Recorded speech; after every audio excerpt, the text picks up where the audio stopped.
Hello and welcome to Bondy's Travel. Today we'll be bringing you a complete guide to Vietnam. We travelled from the south to the north from mid-November to mid-January 2026. In today's videos I will be discussing visas, airports, fast tracking, currency, dong obviously, and the value of that in comparison to Australian and US dollars, the travel dates that we took, and the locations that we visited along the way, which include Ho Chi Minh City, Mui Ne, Nha Trang, Hoi An, Da Nang, Vinh, Ninh Binh, Hanoi, and the Ha Long Bay and Lan Ha Bays. After that, we'll be heading back to Bangkok for a couple of weeks, then Krabi for a couple of weeks, one of our favourite spots, before heading back over to Europe for 3 months. So Switzerland, France, Spain, Portugal, Norway, etc. So keep an eye out for those videos as well. I'd also like to have a special call out to the Vintage Food Farm. So Tim and Debbie, we love watching their videos, and it's been one of my great inspirations in making my own videos.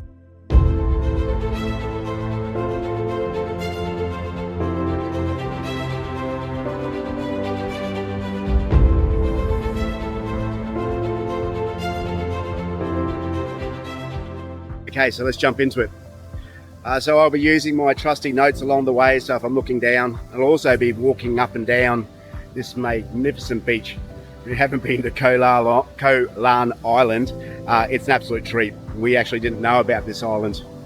We visited Pattaya, then had a bit of a search around and stumbled across this, and now we're spending 3 weeks here, so it's an absolutely sensational spot.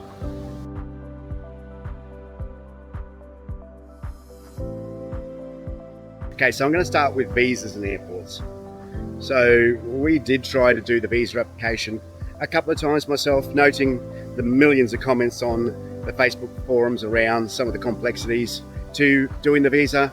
Some people found it easy.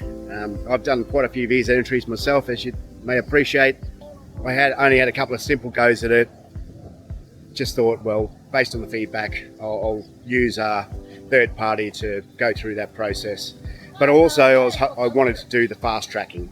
So it was a double whammy for me, getting the visa application processed and also the fast track entry and exits. So I'll talk a little bit about those as well. So the fast tracking process, we used Emily Visa. There's a number of them now. There's Joey Visa and there's a few others that you may be aware of. Look, in particular, if people are watching this, please put your comments in there in regards to who you used, what the costs were, how good you thought the service was, because it's asked a lot in forums. So hopefully if we can have a few different options in comments, it may help others in a consolidated sort of type of approach. That would be handy. So it cost me around Australian $400 for Connie and I to pay for the complete visa process, fast track in, and that was a 3-month multi-entry visa, just to be clear. Fast track into Ho Chi Minh City and also fast track out of Hanoi. For me, that process worked very well. Obviously 400 Australian dollars is a lot of money, but the visa's done correctly, you've got the fast track entry and exit, and it was a multi visa, so I just paid the extra to have that level of confidence. So when we landed in Ho Chi Minh, we arrived at 5 o'clock in the morning on a Saturday, I believe, and yeah, the queues were certainly, it would have probably been a couple of hundred people easily in those queues. So we were ushered very easily into the fast track queue. Having said that, there was might have been a slight complication, and the person or two in front of us took around about maybe 15 minutes at least for us to get through that customs fast track area. When you looked at the lineups, I would estimate that lineup might have taken somewhere between 40 minutes and an hour, just watching how slow the queues were moving. The Vietnamese customs do take their time. There's no sense of urgency in compared to a lot of other international airports. So a lot of the comments that people are making online are quite valid in our experience. Once we got through customs, we did have priority baggage, etc. We used Vietjet Airways. Vietjet, I think it cost us $500 each Australian one way from Brisbane to Ho Chi Minh. But all in all, I found Vietjet airline to be great for a very budget airline. However, once we got to the baggage collection area, even though we did have priority baggage, ours was one of the last ones to come out. So after waiting for about 40 minutes for our luggage to turn up, tried to speak to one of the local luggage guys in the area and discussed with him about it. He jumped up physically onto the conveyor belt, went through under the flaps out the back, had a bit of a chat, came back 5 minutes later and said, okay. And then probably within about 10 to 15 minutes, our luggage miraculously turned up. So it was a bit of a shame to get fast track and priority baggage, where we were one of the last ones out of that flight to actually leave the airport anyhow. So, these things happen, keep that in mind. It was no big deal for us because we were in no rush. We didn't have a connecting flight or anything else, so there wasn't too much of a problem. And just to complete that, the exit process in Hanoi was also excellent. Just tapped us on the shoulder, said, okay, come with us, and took us basically around the back, and we got through very fast. That customs line did seem like it was fairly long as well, but taking the VIP exit was actually worth it. Whilst we're in Ho Chi Minh City, and I'll talk about Ho Chi Minh soon, like I said, we got a multi-entry visa. So we used Ho Chi Minh City, we're there for 2 weeks. We used it more as a base, great hotel and everything, but it's cheap. So we decided to take a trip to Cambodia. We got a sleeper bus from Ho Chi Minh City to Phnom Penh. Took about 6 hours. Good, very good bus ride. And then you need to have $25 cash for each person, and your multi-visa entry, and your passport, of course. So when you cross the Cambodian border, you just hand the passport, the visa, and the $25 to the bus driver or his offsider. They take the paperwork, they hand it all into the counter. Everybody needs to get off the bus. You walk into the customs area. Didn't take long, probably 5 minutes or so, because it was just us and the bus that was coming through, and you're out the other side, which was great. Keep in mind they've got a shop, and you can buy obviously duty-free sort of goods. I like Jim Beam, it's my bourbon of choice. I was able to buy a 1 litre bottle of Jim Beam for $12 there. So that's just insane. I doubt you can even buy it in Kentucky itself for that price. And Cambodia is happy to use US dollars. So if you've got some of those in your back pocket, it's handy. So in Phnom Penh, Siem Reap, etc., they have their local currencies, but also US dollar is clearly across everything, massages, everything. So keep that in mind. I won't be discussing Siem Reap and Phnom Penh in these videos. I've got other videos online, good ones that you may want to look at, especially if you want to go to see the Angkor Wat temples and area. Some good videos. If you are in Ho Chi Minh City, I suggest staying a bit longer, and we only spent 2 nights in Phnom Penh and 2 nights in Siem Reap, and then flew back from Siem Reap. Re-entry without fast track. So when we came back in, we landed on a Friday around lunchtime. Same as the queues last time, they looked like they were quite full. It took us approximately 40 minutes to get through the queue midday on a Friday. So it wasn't too bad. So even without fast track or priority luggage, we actually got out a lot faster than with fast track and priority luggage. So that's just the roll of the dice.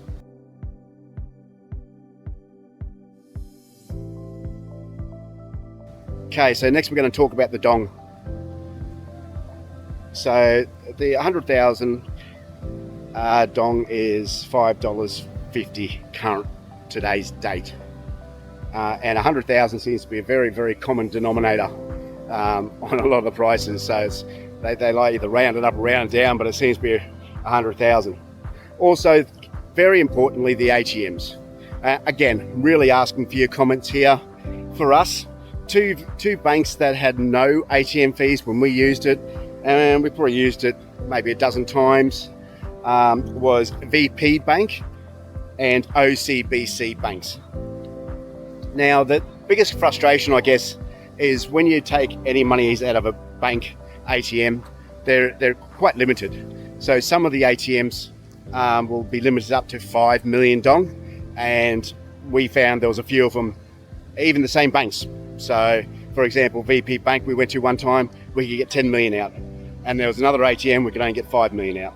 So I believe it does vary, but you can generally only get up to 10 million. I've never seen higher than that, unless you got a local card or something else I'm not aware of. Again, we'll be heading back to Vietnam again soon, so I would really appreciate if you have some comments on that.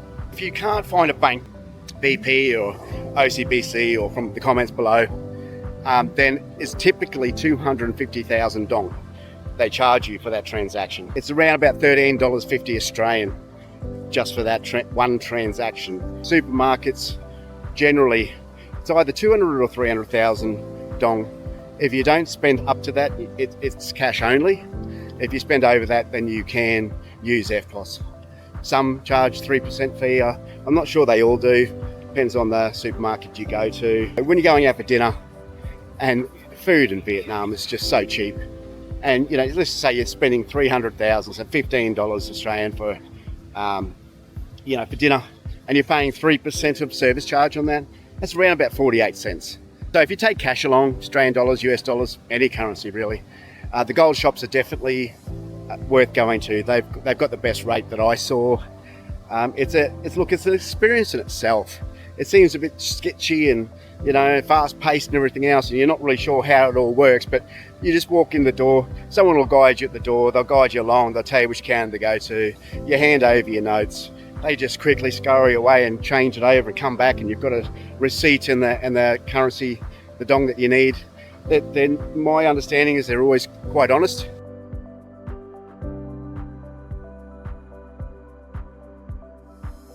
So we went to Vietnam from mid-November to mid-January. Started from the south and we worked to the north. So we started in Ho Chi Minh City, then we worked our way along the coastline, as I mentioned before, all the major stops we did, and ended up in Hanoi.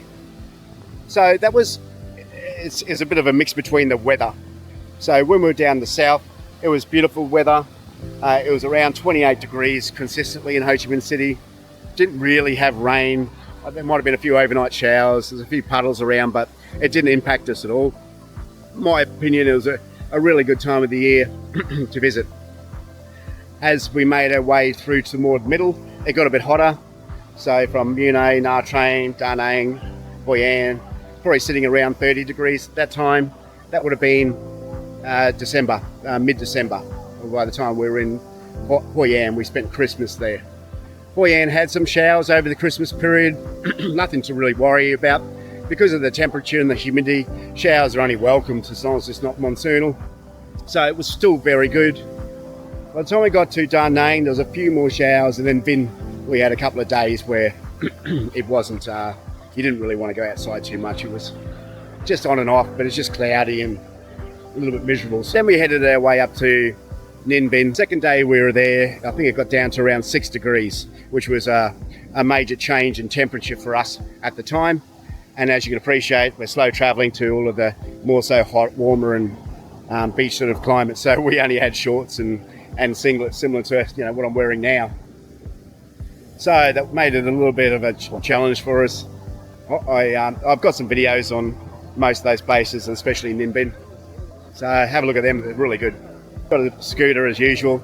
We raced into town and bought a puffer jacket and some tracksuit pants and things like that. But it's just a few days there. But it cost me $25 for this beautiful big thick puffer jacket and like $7 for a pair of tracksuit pants. So it's all very cheap. To be aware that it does get a bit cold. We met some people there on the Ninh Binh tours that came from Sapa, and they said it was 0 to 3 degrees on a day or two when they were there. So keep in mind that's now currently sitting at around 8th of December 25 for those temperatures. So we arrived in Hanoi. We spent a week there, and the temperatures were probably around 25 degrees, so quite nice. And no rain. It was a very nice experience. And then at that stage we went out to Ha Long and Lan Ha Bay. We did a 2-night cruise. I've got an exceptional video on that as well if you want to check that out, before then heading over to the Philippines. So they're the dates that we travelled and the weather experiences that we had along the way. Overall, I thought that time of the year was great. The weather wasn't too hot as it can be in Vietnam, although I'd probably suggest doing it in reverse I should say. So starting from Hanoi and working your way down Ho Chi Minh, because from reflection, looking back at those dates now, it would have been more stable and warmer to start in Hanoi before it gets colder in December, and then work your way down to Ho Chi Minh. So it would have been probably more consistent warmer and missing some of the more tropical temperatures, more of the wintry wet season dates that we experienced down in Hoi An and lower. But otherwise it was amazing.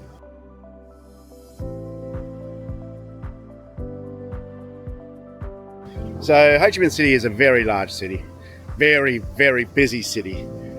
Traffic-wise, it can be a nightmare, especially around District 1. So District 1's the heart of the city. There's a couple of nice tours you can do around Ho Chi Minh City. It's obviously being the Cu Chi tunnels, very popular, and your Mekong Delta cruises.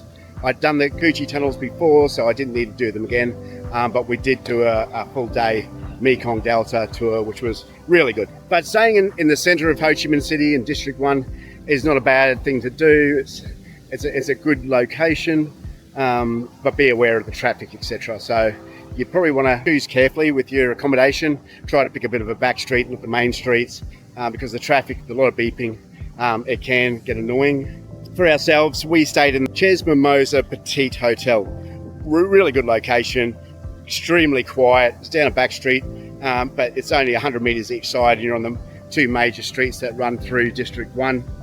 It's also only around about 300 or so metres from Walking Street. It's not far from Tan Market, the Saigon shopping centre, etc. So it was definitely a good location to be at, especially the Walking Street. Now the reason why I say that, there's not a great deal of restaurants in Ho Chi Minh City or District 1. There's a lot of Quan, probably pronounced that terribly wrong, KWAHN, so your smaller, like your warongs in Indonesia, so your smaller type local stores. You have your little plastic chairs you sit on and around a little tiny plastic table, etc. There's a fair few of those, they're a dime a dozen. But to try to get anything else, anything more Western or international, is quite limited from what we found anyhow. However, Walking Street itself, it's got a lot of Western type bars and restaurants. It's really good to see, and some really good food. I've got a video on that, of course, so have a look at that. Otherwise, yeah, you may struggle in finding many restaurants in Ho Chi Minh District 1. Look, in Vietnam in general, really, it can be difficult unless you go to, depending on where your hotel is. You may find that you have to get a Grab or a taxi or some description to get to some of those restaurants. They're not just everywhere. Same with 7-Elevens in some of the smaller or non-major cities. They can be seldom. But Ho Chi Minh was a fantastic city. I'd suggest 3 to 4 nights there, because if you do want to do the Cu Chi tunnels, it's at least a half a day. Traffic-wise, etc. It could take you a better part of a day. You wouldn't want to fit in any other tour than just the Cu Chi tunnels. It might say it's only 3 hours or so. I'd suggest that it would take longer than that. Same with Mekong Delta. It was supposed to have only been 9 hours. I think it took us 11 hours by the time we got back to our hotel. So the traffic is certainly a major consideration when you're looking at tours. Another little good getaway from Ho Chi Minh that we opted to do was Vung Tau. So you can get a VIP, which is like a 9-seater luxury leather seats that recline. Sometimes they've always got power and USB, and sometimes they have a TV screen. They're nice. It's like a semi-tour in itself, down to Vung Tau, which is about 2 hours away. You can find very cheap accommodation. We were in a really new condo, had a separate bedroom to lounge room, rooftop pool that overlooked the ocean. It was just quite gorgeous. It was $19 a night. So yeah, that's what you can expect. It used to be a very sleepy sort of fisherman's village when I went there in 2012, but lately it's peppered with beautiful resorts and high-rises along the coastline. It's got a really lovely 2-lane, nearly a highway, but a good road that runs probably 3/4 of the way around Vung Tau. So it's magical to take that on a motorbike and just cruise along slowly and look at the beautiful ocean and the beaches. They've got some nice beaches there as well. They've got a night market, and then if you want to venture into the city centre, it's quite quaint, it's cute, and you do have a bit of a variety of some restaurants there, but again, not a huge amount of Western restaurants. But it was a really nice little getaway, so that's something to consider. So from Ho Chi Minh City, we took a train.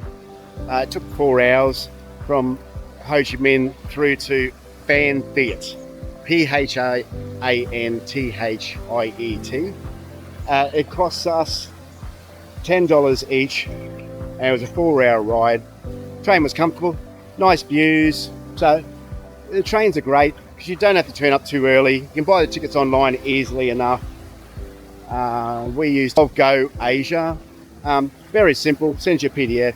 You take that to the reception counter, they see it, scan it, and basically that's it. And you wait for the train, and normally the instructions are all quite easy. And then you get on the train and you're off.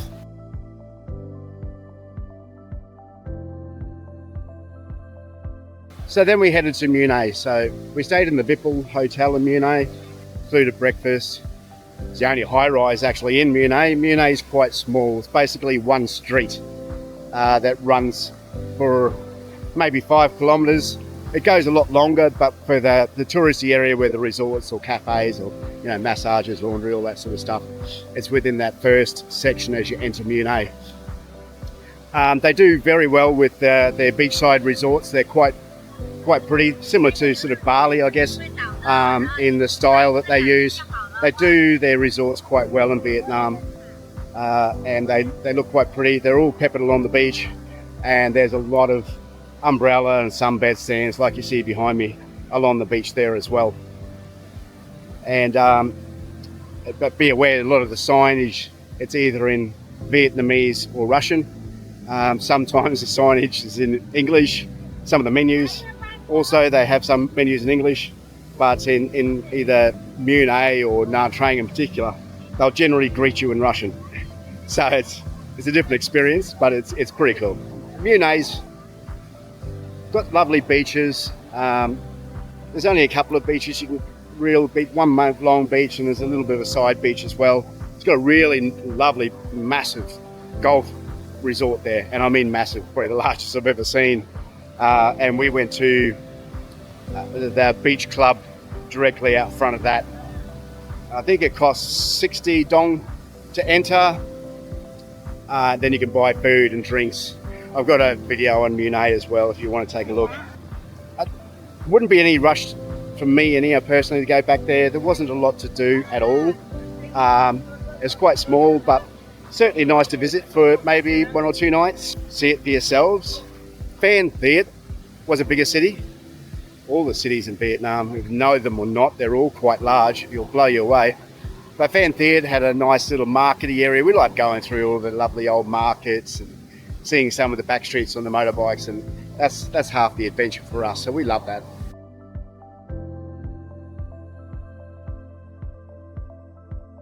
As an overview, Nha Trang is probably my favourite city in Vietnam. I just liked the way that it was laid out.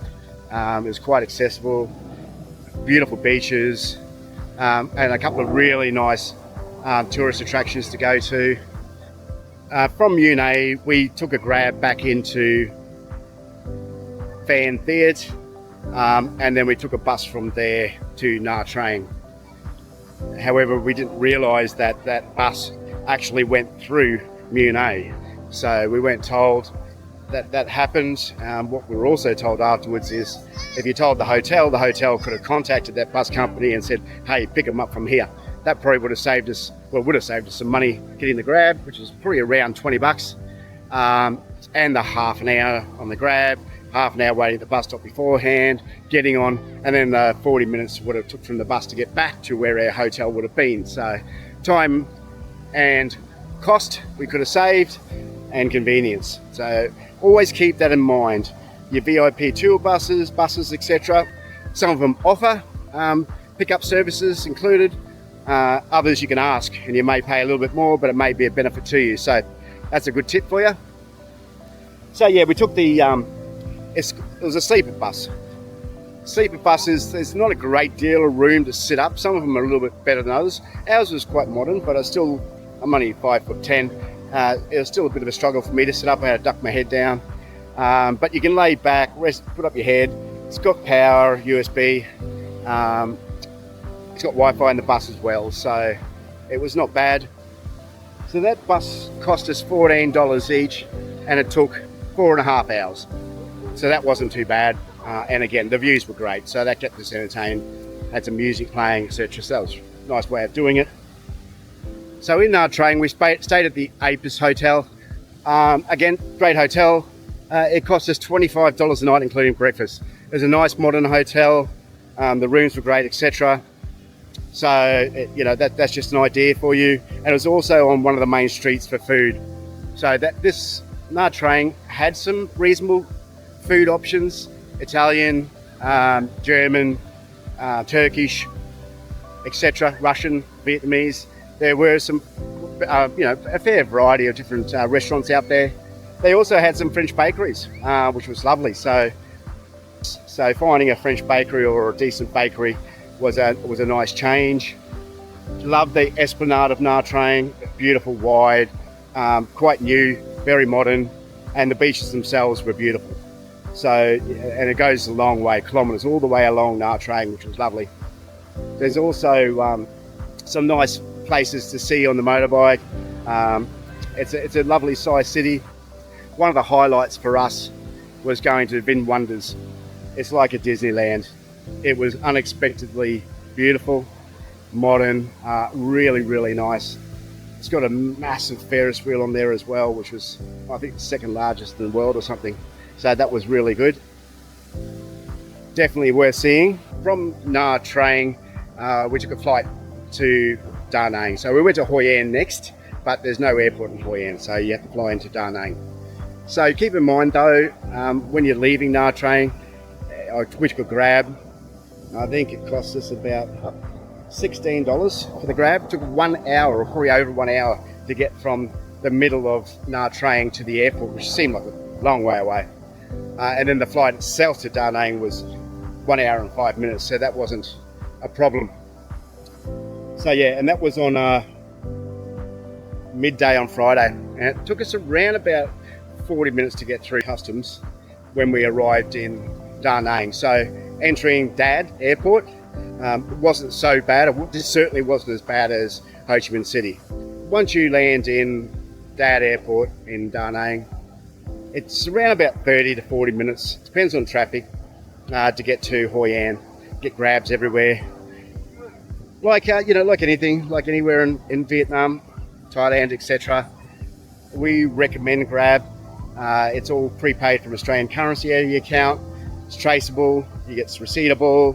What you will find in Thailand and Vietnam, there are people that just simply put on a Grab vest, and then they'll say, "Oh, use us on Grab." You'll hear some different experiences around that. I won't comment. Haven't really done that myself.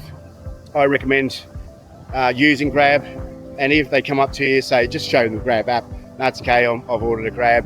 They tend to leave you alone.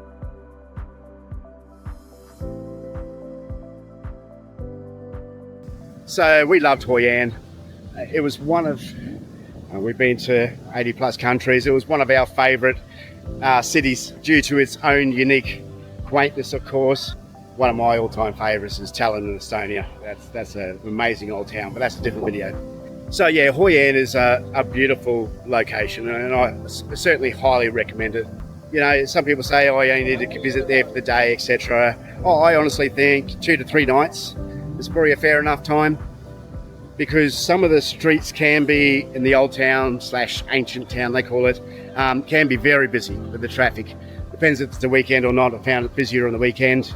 We stayed there for a week.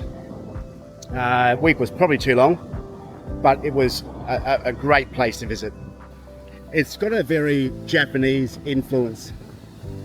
It's got a lot of beautiful lanterns. It's got a lot of amazing restaurants. What they do in Vietnam with their restaurants is simply outstanding. They're just so gorgeous inside, even the outside. So you can sit on the balcony near the river, have a beautiful meal and just watch the colourful lantern boats and everything go past. It's a really nice experience. It's probably about 2 to 3 streets deep.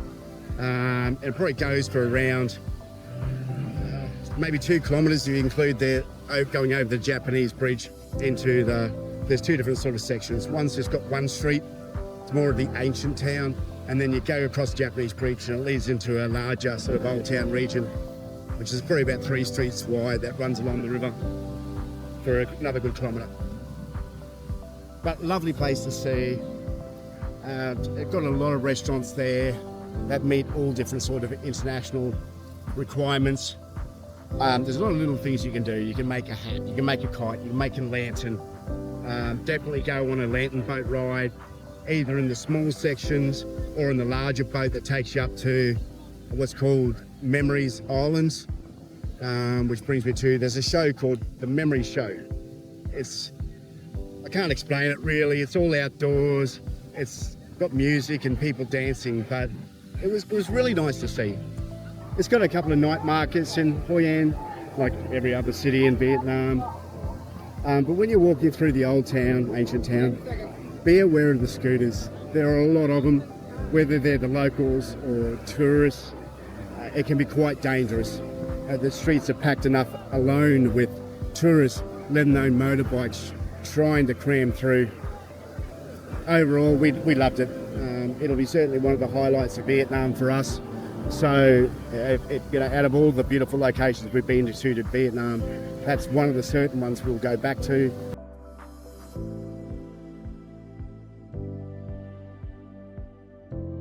So from Hoi An, we just took a taxi grab back to Da Nang. In Da Nang, I think it's important to understand your hotel or the location you want to stay at.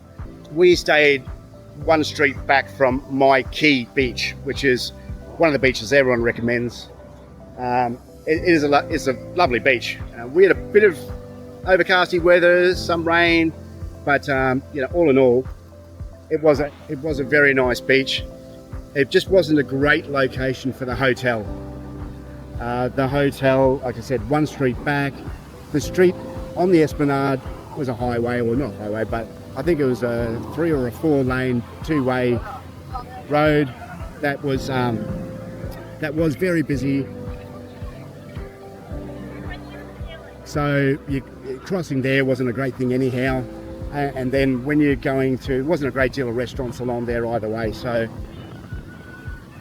I wouldn't recommend staying on Mai Key Beach, because you can't actually stay there unless, I guess, you're a lot further north or south of it. There's only the main street, and then there's a couple of restaurants along there. Otherwise, there's a bit of an esplanade with the beach. Where we'll try and stay next, I guess, is on the river. So closer to the Dragon Bridge, that sort of area of Da Nang, I think would probably be better for restaurants, food in general, and just options for hotels. We did go to Ba Na Hills in the Golden Hands Bridge. Loved it, thought it was great. We were very fortunate, we had pleasant weather. We went there on a Friday. We arrived around about 9 a.m. There were clouds, light clouds at that stage, but it lifted it. It was a perfect day. I would definitely strongly recommend to go early in the day because we were only there briefly, and within about 30 minutes the bridge was totally full.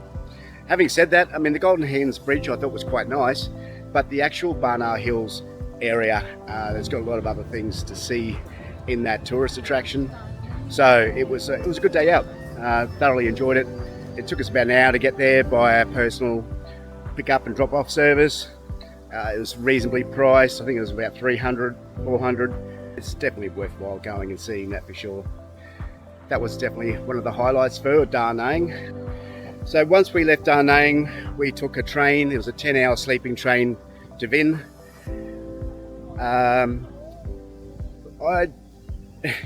It's a different experience. We tried to get a premium first class cabin. Unfortunately, they seemed to sell out very fast. I think it was on that afternoon or the next day that the tickets were released. You have to keep your eyes out.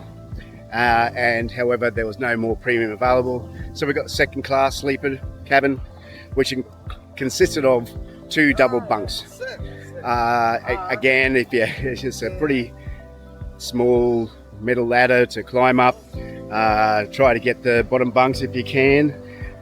But we had another 2 separate younger tourists traveling with us, so they were great to have a chat with. And the bunks themselves, they come with a blanket. It's just like a thin sort of quilt type thing. It's got no cover on it. Has no sheets. It's just a vinyl type hard mattress and a small pillow. The train ride itself, a bit rackety, but it was like the train ride wasn't too bad. It had lights in the room, had a USB port. It was air conditioned, noting the air conditioning works when the train starts moving, so if you get on early it can be a bit stuffy in the room. Probably one of the biggest things for us, noting that when the other couple that were in our room, they got off before us.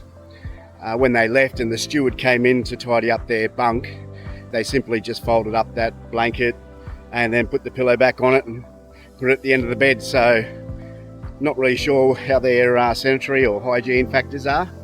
On other forums you'd see that they say to bring along a pillowcase or a sleeping bag or a sheet or something, noting what I've just mentioned. All in all, it was good views. It was a good train ride. Probably a bit long. Probably wouldn't do it again. But all the same, it was a really good experience. Remember the price of the tickets exactly, but it wasn't expensive. I think it was somewhere around the $20, $30 mark. So then we arrived in Vinh. So Vinh's another large, quite a large city in Vietnam. Unfortunately, we were only there for 3 nights, and basically it rained most of the time we were there. So we just used it as an opportunity just to chillax, and we like to play Yahtzee where we can, so we were just playing Yahtzee in the room and just taking our time. Otherwise, we didn't really get out to see much of Vinh, so I can't really comment. Again, if you've seen Vinh and you like it, leave some comments for others, would be appreciated. We'll probably need to go back there again to actually give it a chance and have a look around. But for us, it was just a means to get our way up through the coast, and unfortunately, we didn't get a chance to see much.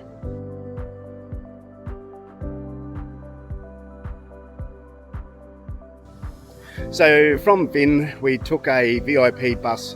Again, it's a good choice, so we like to use it. It only cost us $20 each, and it was a 2-hour and 45-minute ride from Vinh to Ninh Binh. So when we got to the terminal to get the bus, just be aware that we didn't get the 9-seater minivan. We got one of the larger type buses, and due to that, I guess, they weren't able to take us through to our hotel as we have had before. We were dropped off outside of Ninh Binh at a very, very large roundabout on a highway that really had nothing around it. So it was quite a shock. Probably won't use that company again, or be a little bit clearer with what services we're going to get. So then it was a bit of a panic because my SIM card wasn't working very well. Had to speak to a couple of locals just to try and order a grab or make our way to our hotel. We were there for 4 nights. Ninh Binh is just gorgeous, so I've got videos on Ninh Binh as I showed earlier. I'll put up some more videos through this segment. It is a beautiful location. You don't necessarily need to stay there for 4 nights.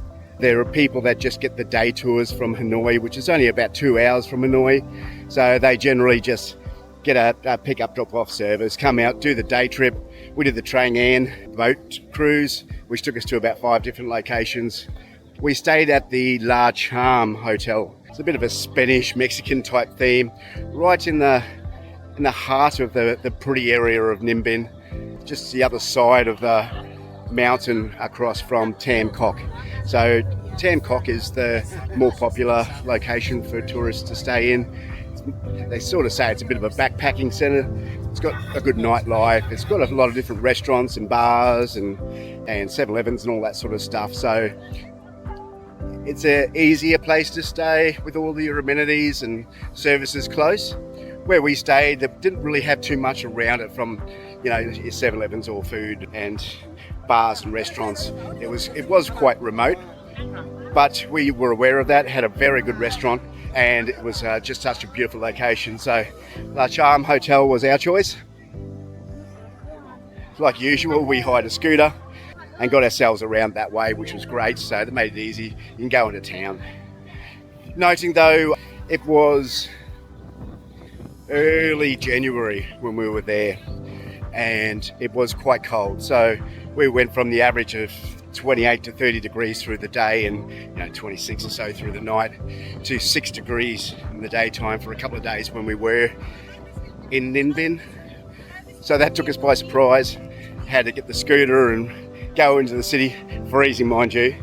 Bought a puffer jacket and some tracksuit pants just to try and get us through for those couple of days. So yeah, just be aware Ninh Binh can be cold, especially if you're doing the riverboat cruise and going through some of the caves or behind the mountains. The driver did warn us to ensure that you got warmer clothing, because even if it is a warmer day than 6 degrees, it can get quite chilly. Fortunately, the day we took our boat cruise, it was a nicer day. Ninh Binh area itself is absolutely gorgeous. They call it the Ha Long Bay on land for a good reason. It's very hard to choose between the two. My view, as I'll talk into further along in this video, the Ha Long and Lan Ha Bay was my preference, but I wouldn't have missed either of them. So it's going to be a tough one if you need to pick between the two. But have a look at my videos online. It'll give you an understanding between those two. That might help you as well. Getting a push bike to ride around is a very, very popular choice. You know why when you get there. Otherwise, just a scooter is also great. You can ride along and stop wherever you like without having to be more fit as some of those cyclists.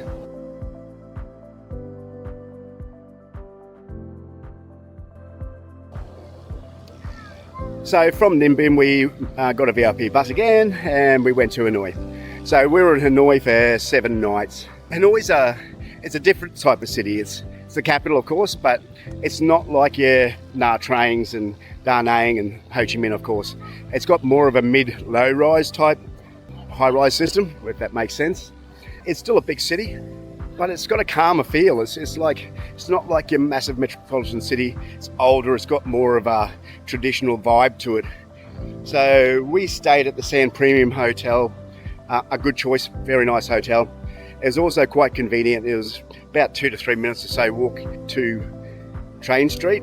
And look, it's as quirky as it is.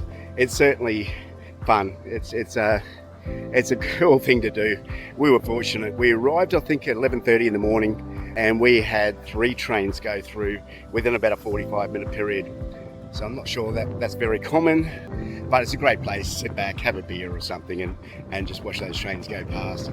It's actually more enjoyable than you think it is. So we're also very close to the Centre Lake in the Old Town area. So it's about a 10-minute walk to that, which is also close to the Old Town markety type shops. So there's a good range, good variety of shops that you've got there just to buy any other souvenirs or knickknacks that you want. It's a nice area to visit, so it was quite convenient. We didn't spend a lot of time out touring in Hanoi. Again, I didn't really know of a lot of tours to do. We tried to look it up, but I didn't see a great deal. Please, again, comment. This is really for everybody else to add value to, so your comments would be appreciated.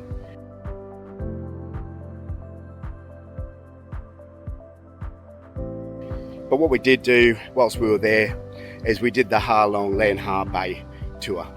So we chose Tulip Cruises. They had a very good VIP pick up and drop off service, very impressive, and the ship itself was the very latest in Ha Long Bay area entirely. It was launched on the 7th of January, and we were on it on the 12th of January for my birthday, so well, that's a few nights. Can't recommend it highly enough. If you're torn between what to choose, pick that one. It is just outstanding. I was fortunate as well. I got upgraded to the grand room, so it's one of the back deck rooms with a massive bed, massive bathroom, huge deck overlooking the back of the boat. Exquisite. So I've got a good video on that. Have a look at that. I also recommend the 2-night. Now you see this a lot across all the forums, one or 2 night, etc. I strongly recommend a 2-night because what you'll find if you only did the 1-night cruise, for one, it takes 2.5 to 3 hours to get from Hanoi to the harbour. Then you check in, you're waiting, you finally get onto the tender. Ours took about 30 minutes to go from the harbour out through to our, because it's massive, ship. So that, by the time you look at it, it's 1 o'clock by the time you sort of get out to the boat. It's what our experience was. You're on you jump on, you have lunch straight away. I think all of them do that. And then you can have a bit of a canoe, around the area, which is also quite nice. Then there's afternoon refreshments, there's cooking lessons, and then you have a little bit of a browse around the ship, have a swim in the pool.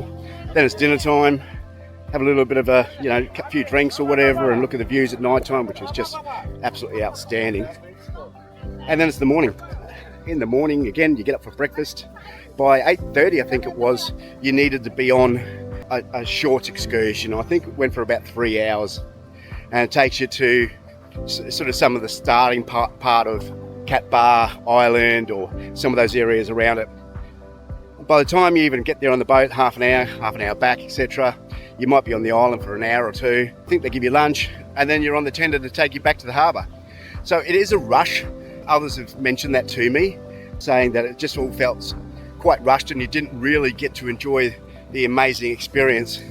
When you're there for the second night, firstly, that the next day you're there, you go for a full day Cat Bar Island tour.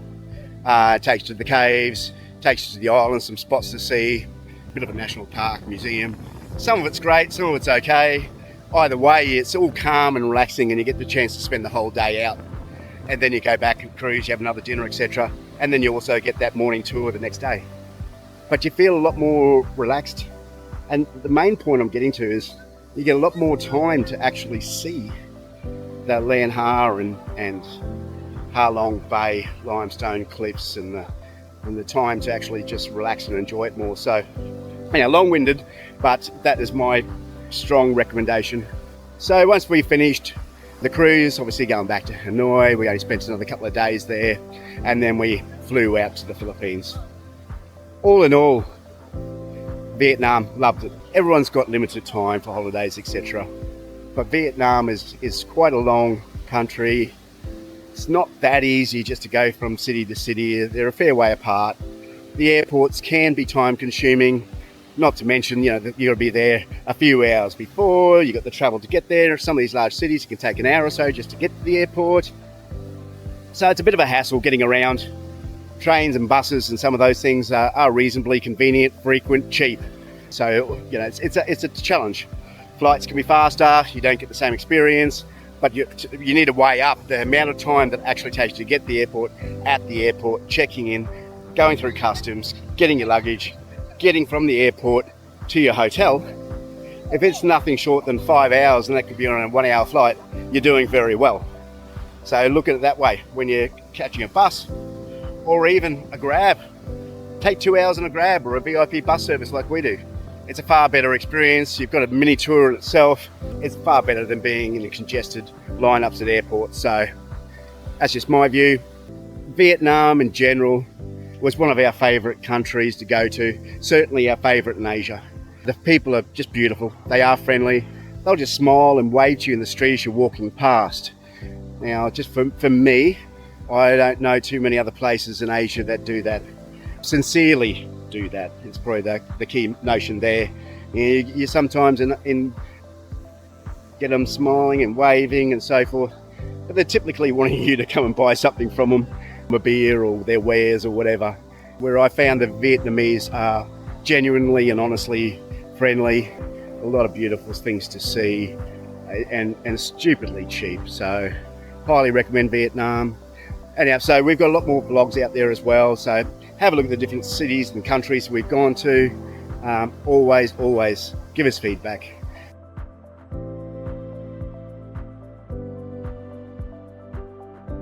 What are some other nice hidden gems or towns, or smaller quaint towns that would be nice to go and see throughout Vietnam? So obviously we only touched on some of the major areas. There are a lot more to Vietnam.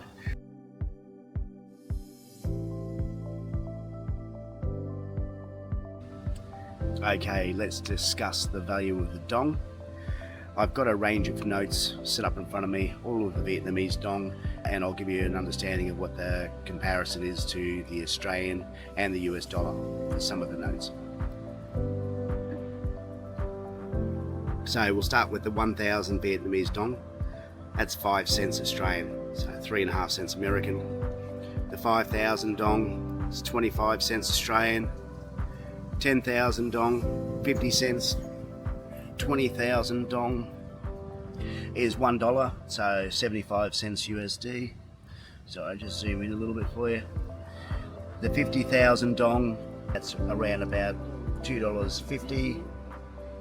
The 100,000 dong is something that you will be using regularly. A lot of the costs seem to be commonly at $100,000 dong. So that's currently $5.50 Australian. Now that's today's terms. It's currently the 4th of March 2026, which is $3.80 USD. I think when we were in Vietnam about just over a month ago, it was $5.40, to give you an idea.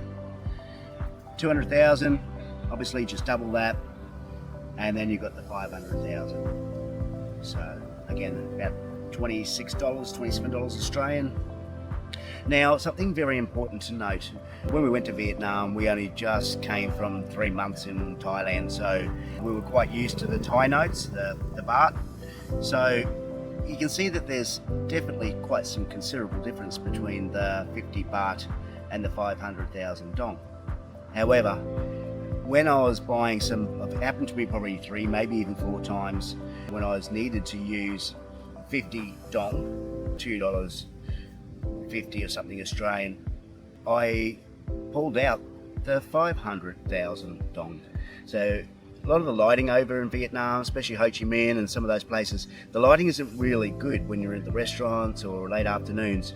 So it's very hard to tell the differences, or what I thought were the differences between, being 50 in comparison. So it's not the 50 there. Look, in my mind, looked more like the blue one. I pulled out the 500,000, handed it over. So one example, it was 40,000 baht for 2 Burmese. So I handed over what I thought was 50. I handed over the 500,000. Expecting, I said to her, keep the change, even though she didn't understand. Went to walk away and she pulled me back and gave me, 450,000 dong in return. And that was the first time I realised the mistake I made, thinking it was the blue colour of the baht being 50, where it should have indeed been the red colour. And even still, that red colour, as you can see, is quite similar of the 100 baht. Now the 100 baht is $5, $4.50, and obviously the 50,000 dong, $2.75 Australian. So it's easy to get confused in some of the notes, but there you go. There's a complete range of all the Vietnamese dong. Hopefully that might help